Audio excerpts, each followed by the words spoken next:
Hello and welcome to ACS Golf and today's video where I'm looking back at the best utility irons, well driving irons you should probably say, and hybrids that I reviewed from last year, so 2023.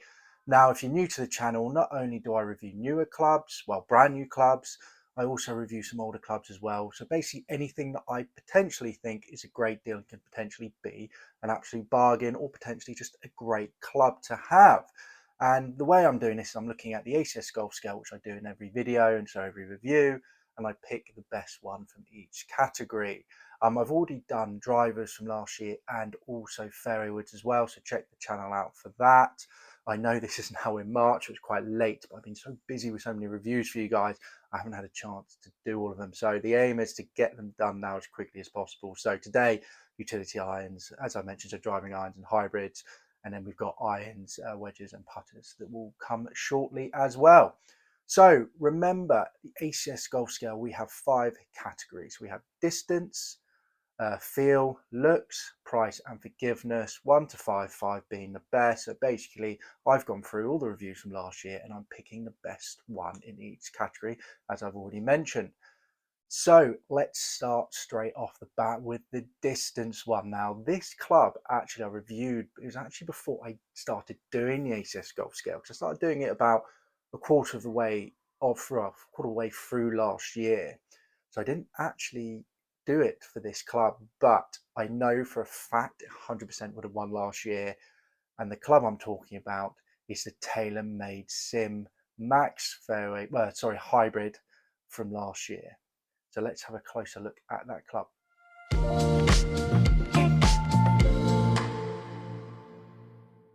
So there you go, a quick picture of that club for you guys who don't know what that club is. And the thing with the Sim Max hybrid, I keep wanting to say fairway, but it's not. The Sim Max hybrid is, the fact is that was the first ever hybrid that Rory McIlroy put in the bag. He loved it, and to be honest, I loved it as well. It was an absolute bomber. You know, like I said, I didn't do the ACS Golf Scale on it, but if I did, it would have been 5 out of 5 for distance, because this thing was a rocket. Felt good, great forgiveness, workability was pretty good as well. The only issue I had with it, and why I actually took it out of my bag, is it went too long. For me, it meant that if I was hitting it and I really struck it well, it was going my 3-wood distance. And even if I wasn't striking it that well, it was still leaving a big gap between my 4 iron and the 3 hybrid, and well, causing a few problems out on the golf course. So that's the reason I took it out of the bag. But overall, it is an absolute monster, and it is a great club to have or look out for if you're looking for hybrid, because obviously now being a few years old, you know, the prices have dropped, and you get the Venture shafts in there as well, which are fantastic. So there you go, there's the winner of my distance from last year, 2023, the TaylorMade Sim Max hybrid. There you go, not very good, hybrid.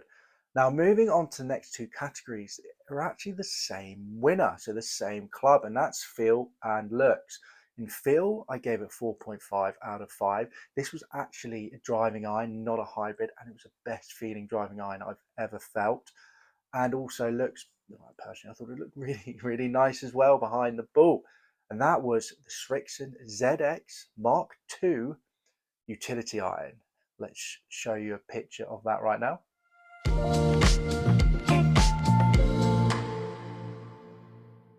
So there you go, a good looking thing.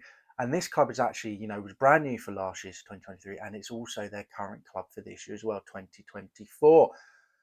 And for me, the feel of it was just beautiful. You know, it was a forged face. It felt fantastic when you hit it out the middle, really soft but yet powerful. You know, I've never felt a utility iron like that. You know, they always seem a little bit harder than your general irons because of obviously the hollow construction a lot of them have, or all the technology that's gone in there. And obviously the same with the hybrid. You know, with a hybrid, you know, you've got that body behind it. They never quite feel as nice as iron, but this utility iron really did. You know, 4.5 out of 5. To be honest, I would have had it in the bag if I had the specs and the right for me. But the one I actually got my hands on a regular shaft and not a stiff shaft, and that's why the ping stayed in there, because it just felt absolutely gorgeous. I mean, we'll go through the whole rest of the scale there. Distance had a 4 out of 5, which was great. Looks, as I mentioned, I thought was beautiful, and it was a winner from last year as well, 4 out of 5. Price was 3. It is what it was. well, it is what it is when it comes down to that. It is a new club and very popular club as well, actually, when it comes down to utility irons. Frictions do tend to hold their value a little bit better when it comes down to their irons. Drivers, though, go and have a look. Drivers this year, awesome. And last year's model, sorry, what they're running this year, but they're fantastic. I've already reviewed one for you guys, and they go cheap. So keep an eye out for that. And then forgiveness, 3.5 out of 5. It's utility iron. That's what you'd expect, really. You're not going to get as much forgiveness in one of them than a hybrid because it's a smaller club.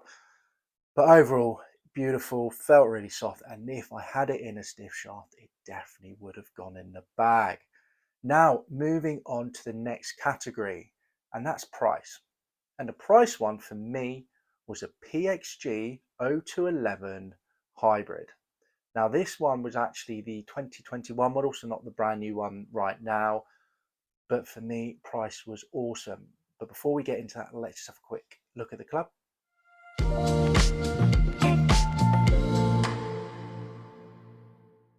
So there you go, a closer look at the club. And for me, price-wise, it's fantastic. I mean, you could buy this, in the second-hand market for around £80, around $100. I've seen them go for cheaper than that as well. And what you get for that club is fantastic. It really is a great thing. I mean, distance was still 4 out of 5, so it had some really good distance in it. Feel 3.5 out of 5, not bad for a hybrid.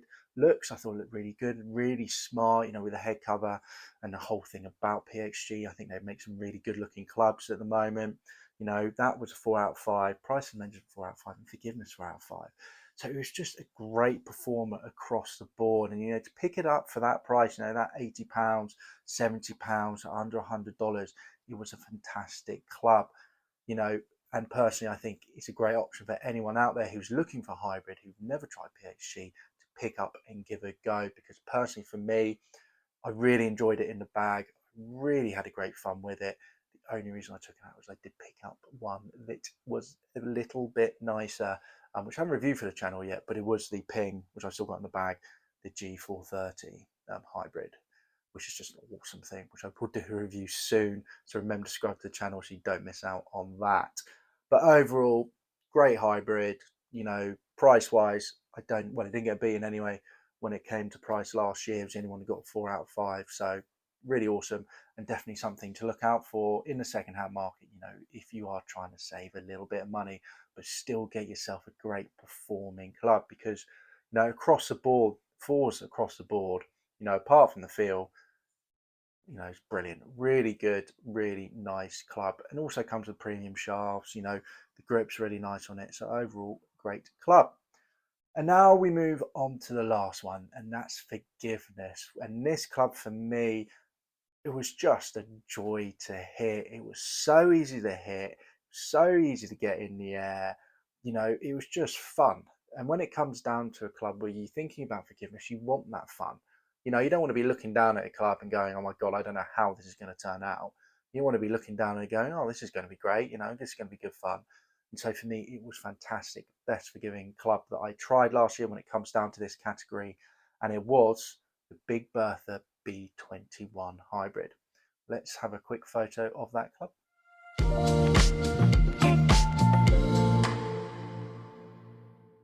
So there you go.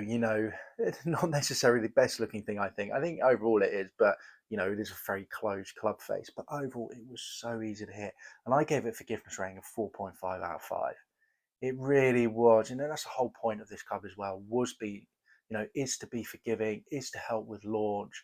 Maybe the slower swing speed, or also, with that face a little bit closed to help with slices. It is really one of the friendliest clubs I hit last year. And like I said, I really did enjoy hitting it. I didn't feel like, which isn't necessarily a good thing, but I didn't feel like I had to look down at it and go, right, I need to do this, this, this. I felt I could literally pick it up, just hit it, and I was going to get a great result every time, which I found I did when I was testing this out for the channel. Throughout the rest of it, distance, again, I gave it a 4 out of 5. Doing a few more reviews maybe would have been a bit less now, maybe 3.5 out of 5. At the time I did give it a 4, because let's be honest, it still had some really good distance in it. Feel 3, when you're getting something that forgiving and really is, easy to hit. Did I really know where he was hitting it on the club face? No. Did it feel the nicest? Maybe not, but still 3 out of 5. Still felt solid club. Looks 2.5 out of 5. You know, the way the sort of the shaft was sort of a bit more forward and the club face was like that. It just wasn't a massive fan of it. For me, you know, who come to the draw anyway, you know, I did think, okay, this means I'm just going to be overdrawing the ball. I did manage to work it a little bit actually, and move it a bit left to right, so get a bit of a fade on it. So it can be workable, but it really is to stop that slice. You know, people who are slicing it to try and reduce the slice or even get that draw in there. So it looks for me the way this set up, didn't really like it. Price as well, 2.5 out of 5 I gave it because it is a very friendly club, and you find that with the Big Berthas. You know, a lot of your average golfers, you know, who are definitely just starting up will go for those type of clubs because Big Bertha is, you know, the name is all about forgiveness when it comes down to Callaway, especially in their more modern day clubs now. So a lot of people are looking at them and picking them up. So the price hasn't really dropped, and that's why I've given it a 2.5 out of 5. But as I mentioned, forgiveness wise, the best out there. Really, well, best I tried. Sorry, there's probably some others out there that are better, but best I tried. You know, and that is an older club. There is a new Big Bertha out at the moment. I think they just replaced it actually with a brand new model last year, which is out now. So there you go. There's the winners when it comes down to hybrids and utility irons or driving irons from last year, what I've reviewed. So guys, if you enjoyed that video, remember to give it a like. Do check out the channel for the best drivers I reviewed from last year and also the best fairway woods as well. And remember to subscribe to the channel for, well, for the irons that are coming up, hopefully sooner rather than later, and the rest of them as well, and also for weekly ACS golf reviews. I've still got some cracking stuff to review for you guys, so remember to hit that subscribe button, and also do comment down below, you know, what's the best hybrid you've ever tried. You know, I'd love to know, you know, especially the fact maybe I need to get my hands on it to give it a go myself. Okay guys, catch you soon for the next ACS golf scale. Bye bye.